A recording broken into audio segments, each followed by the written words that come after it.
একবার আমার চেম্বারে ছোট্ট একটি মেয়েকে তার মা নিয়ে এসেছে। মেয়েটির নাম রিবা। তার বয়স 7 বছর, ক্লাস 1-এ পড়ে। দেখতে ধবধবে ফর্সা, মাথা ভর্তি কোকড়ানো চুল, টলটলে চোখ, মনে হয় একটু শুয়ে দিলেই ব্যাস চোখের মায়া আবির হয়ে হাতে লেগে যাবে প্রজাপতির রঙের মতো। ওর মায়ের সাথে সেদিন চেম্বারে এসেছে। প্রসাবে জ্বালা পোড়া, তলপাটি ব্যথা। মায়ের ভাষ্য, ম্যাডাম পিসাব করণের সময় খালি কান্দে আর লাফায়, পেট চেপে কিচ্চা বৈশা থাকে। আমি পরীক্ষা করে দেখতে চাইলে প্যান্ট খুলে রিবার মা যা দেখালো তার জন্য প্রস্তুত ছিলাম না। সরাসরি জিজ্ঞেস করলে মা বলবে কি যে কন, ছোট্ট মানুষ, মনে মনে দু একটা গালিও যে দিবে এটা আমি ভালো করেই বুঝতে পারলাম। ডাক্তারদের এক জীবন, কত কি যে দেখতে হয়। ঘুরিয়ে পেঁচিয়ে জিজ্ঞেস করি বাড়িতে কে কে আছে। ওর মা বলল ওর বাপ আর আমি। আমি বললাম আর কেউ নেই? না ম্যাডাম, তবে পাশেই ভাসুরের বাসা। আমি বললাম ও কার সাথে খেলাধুলা করে? ওর মা বলল আমার ভাসুরের পোলার সাথে। বয়স 11-12, 6-এ পড়ে। সারাদিন দৌড়াদৌড়ি, ঝাপাঝাপি, ভিডিও গেমস, ইউটিউব না কি কয় এসব নিয়ে থাকে। সারা বাড়িতে আর বাচ্চা কাচ্চা নাই তো, ওরাই খেলে। আমিও তেমন খেয়াল করি না, বাড়িতেই তো থাকে সারাদিন। হয় দাদির ঘর, নয় চাচির ঘর। আসলে মাইয়া আমার এই একটাই তো, মিশা কইয়া লাভ নাই। চাচা চাচিও আদর করে খুব। ওর চাচাতো ভাই মিতুল তো বোন বলতে অজ্ঞান। আমি জিজ্ঞেস করলাম কখনো জিজ্ঞেস করেছেন কি খেলে? ওর মা বলল না ম্যাডাম, কি খেলবো আর, চোখ পলান্তি, পুতুল খেলা এইসব আর কি, জিগানোর কি আছে? আমি বললাম আছে, এখন জিজ্ঞেস করেন তো। তখন রিবাকে বলল রিবা মিতুল ভাইয়ের সাথে কি খেলাধুলা করো বলো তো মা। তখন ছোট্ট বাচ্চা রিবা উত্তর দিল বউ জামাই খেলি। মা বলল বউ জামাই খেলো, কি করে খেলো? মেয়ে যা বর্ণনা দিল শুনে মা মূর্ছা জানার। ছোট্ট বাচ্চার আর কি দোষ, বাচ্চারা অনুকরণ প্রিয়, এটা সবাই জানে। বড়রা অবিবেচকের মতো কাজ করবে আর বাচ্চা কাচ্চা দেখে শুনে চুপ করে বসে থাকবে, এটা ভাবার কারণ নেই, আসলেই নেই। ও ভালো কথা, রিবা মিতুল কাকে অনুসরণ করলো? বাবা মাকে, টিভি সিরিয়ালকে, নাকি ইউটিউবকে? কাউকে না কাউকে তো অবশ্যই করেছে। আমি বললাম রিবা এ ধরনের খেলা তো ভালো না মা, এটা পচা কাজ। কথা শেষ করতে দেয় না পাকনি বুড়িটা, টাস টাস করে মুখের উপর বলে বাবা মা খেলে যে, তাহলে বাবা মা কি পচা? কি উত্তর দেবে রিবার মা?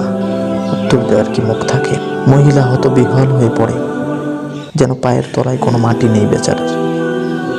রিবার মাকে প্রশ্ন করিয়া আপনারা কি স্বামী স্ত্রী রিবাকে নিয়ে এক বিছানায় ঘুমান?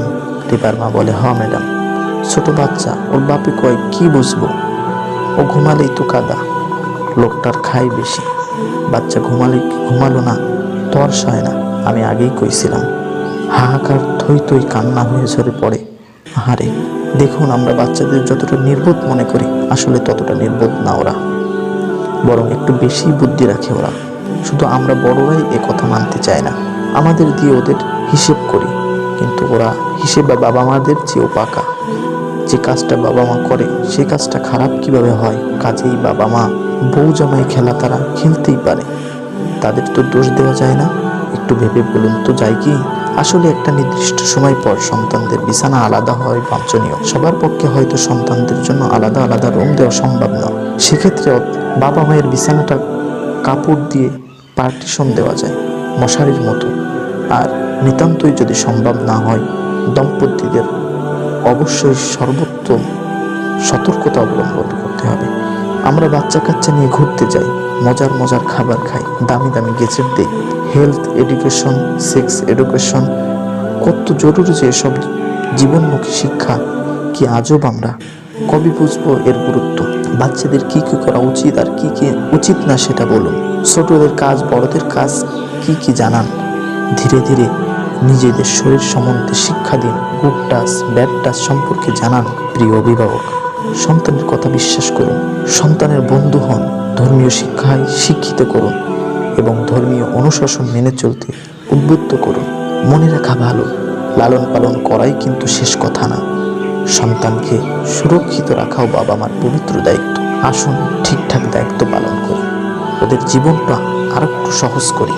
এই কথাগুলো বলেছেন ডাক্তার সাবিকুন নাহার।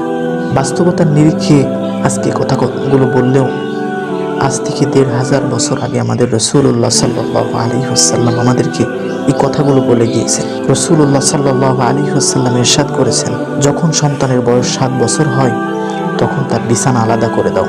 প্রিয় দর্শক, এতক্ষণ যে কথাগুলো বললাম আমাদের সমাজে এমন অহরহ ঘটে চলেছে, তাই আমরা আসুন এখন একটু সতর্ক হই, আমাদের সন্তানদেরকে নৈতিকতা শিক্ষা দিই।